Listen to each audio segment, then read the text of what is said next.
aujourd'hui je te parle de la marche main-bouche. Il s'agit simplement de marcher en ouvrant et en serrant les poings.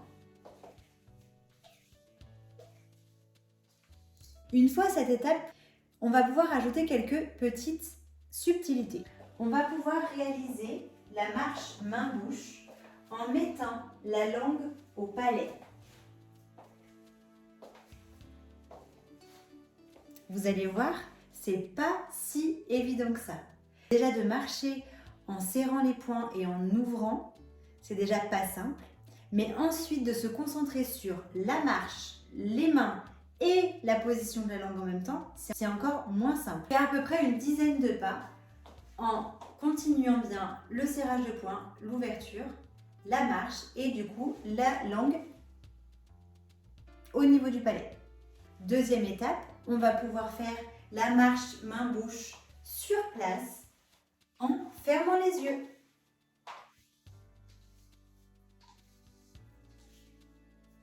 Pareil, une dizaine de pas, toujours en respirant bien pendant le mouvement. Dernière étape qui va se passer cette fois avec la bouche, c'est toujours la marche main-bouche.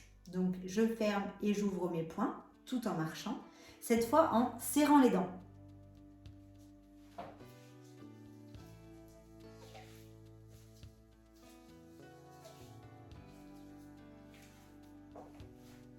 Comme vous l'aurez deviné, avec cet exercice, on travaille donc les mains.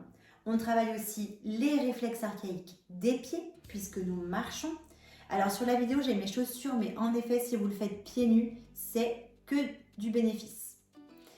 Et on va aussi pouvoir travailler tout ce qui est la bouche, puisque on va faire des exercices avec la bouche.